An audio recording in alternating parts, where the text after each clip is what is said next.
The third story in this string of parables is one that many of us already have heard before. It's about the parable of the lost son, or the prodigal. And Jesus begins to tell the story about a man who was fairly well off. And he had two sons, older son, younger son. The younger son comes to his dad and says, "Hey, Dad, I'm kind of done. I want to go do my thing. And here's what I need. I want you to give me what is my portion coming." Once again, for the Pharisees, this would have set them off. Because, number one, you don't have the second son who dictates. It's the first son. And no right, respecting son would say that to his father to begin with. But then the father says, okay, and gives the second son, the younger one, his portion of the inheritance. Jesus in the story says that younger son went to a far-off country. And when he was in this far-off country, he did what a lot of young, immature people do that get a lot of money real quick. He's living high. He's high rolling. He is partying. He's got friends around. I mean, he's got new cloaks and new tunics on. I mean, while the party's happening, everyone's there. But Jesus says in the story that a famine comes to the land. And when the famine comes to the land, all the friends leave. He runs out of money. He has no food. In fact, what he has to do is he has to then turn and hire himself out. He has to hire himself out. Jesus throws another curve into this story for the Pharisees, because this Jewish boy goes and hires himself out to a local pig farmer. And he's working in the pork farm, working with the unclean. The scripture says, Jesus in the story says he's eating the pods that would be fed to the pigs. One day he comes to his senses. He wakes up and the Spirit of God must have woken him up, and he said, wait a minute, what is going on? Even my dad's servants have food to eat and a place to sleep. I have nothing. I'm going to get up and I'm going to go home. And when I go home, I'm going to go to my dad and I'm going to tell him, Dad, I'm not even worthy to be your son. Not even worthy to be your son. I want you to hire me in. In fact, I just want to work. You don't even have to hire me. I'm going to go in. I want to work. At least I'll have food.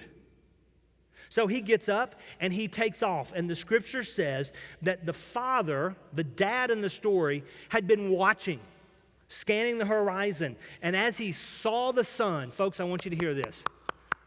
I told you we forget oftentimes, and I want you to hear. Today, if you do not know Jesus Christ, if you are a follower of Jesus and you have forgotten that when you were in a far country, far from Jesus, the Father was looking and scanning, and he was looking for you. And he saw you, and he called you home. Jesus says that when the Father saw him, he got up and he began to run to the Son, even when he was at a distance. This no respecting, good Jewish man would ever do that. He would not run, he would walk. Not only would he walk, but he would never run to a son that had been far away and disobedient. And it said that he ran. When he got there, he hugged him, he kissed him, put his arms around him. Look with me in verse 21, what he says here. Verse 21 says, the son begins to speak, and the son said to him, Father, I have sinned against heaven and before you. I am no longer worthy to be called your son. But the father said to his servants, bring quickly the best robe and put it on him, and put a ring on his hand and shoes on his feet. And bring the fattened calf and kill it, and let us eat and celebrate. For this my son was dead and is alive again. He was lost and is found. And they began to celebrate. This dad, when they embrace, the son says, Father, forgive me. And he is pouring himself on the Father's mercy. Pouring himself. And I want you to notice, in verse 22, here's the unique thing. Verse 22, the dad never speaks to the son. You know what he does? He turns to the servant. And even though he spoke to the servant, he clearly communicated to the son. He said, go get the best robe, go get a ring. I want you to go and I want you to get shoes and put them on. He says, listen, go get that fattened calf, the one that we've had set up because for the marriage, the fattened calf for when we have the wedding, we kill it, we have the big party. He said, you go get it because the one that was lost has been found. The one that was dead is alive. And folks, we often forget that we were once dead in our sin and transgressions, but we are alive today because of Jesus. And I want you to hear this.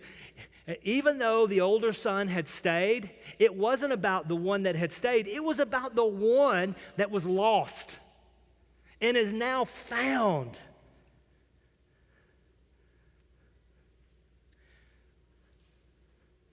You see, oftentimes the things that are lost become the focus of attention rather than the things that are found.